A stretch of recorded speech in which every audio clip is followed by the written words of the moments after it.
Well, for over 30 years in Minnesota, the no-fault, we talked about the medical, $20,000 would be covered by your own auto.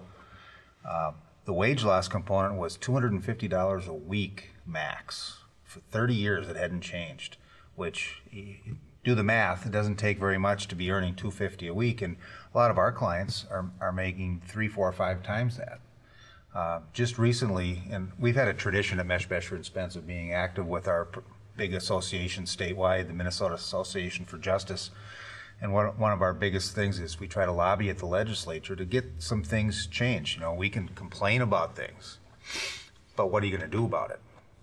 And we were finally successful to get it bumped up to a more reasonable amount of $500 a week.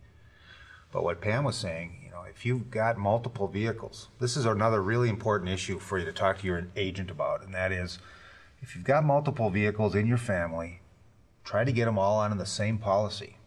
And for not much more money, you can get this stacked. And you've got extra coverage. If the really bad thing happens to you or your family, you've got plenty of coverage. It amazes me how often we see people who just don't get the no-fault system.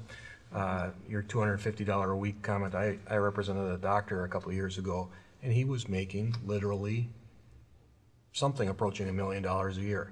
And his clinic insured all of their company vehicles, and they were capped at $250 a week in wage loss. And so this doctor was looking at huge wage loss without any way to get it back from his no-fault system, despite being a really smart, educated guy who just didn't understand the system. And part of that is an agent issue too. You bet it is. Making sure you know, as we talked about earlier, making sure you know who that you have a relationship with that individual, that they understand your needs, and that you're not going and buying just some basic policy. And I think one thing that obviously clients usually don't understand initially, but we help them understand, is that when you get your medical bills paid for through your health insurance company, they have a subrogated right. They may be able to come in and take some of your recovery. When it comes to no fault, that's not the same. So the higher you have your limits in coverage regarding medical bills, you will not owe that money back in most circumstances. So it's really nice to protect yourself with higher PIP coverage, because ultimately you hopefully end up in the long run with more money in your pocket as a result. People need to understand the majority of the time when we sign up clients, we tell them at the very beginning, we're not taking a percentage on your no fault. That's their money, that's their $20,000. They don't have to worry about siphoning off $6,500 to an attorney.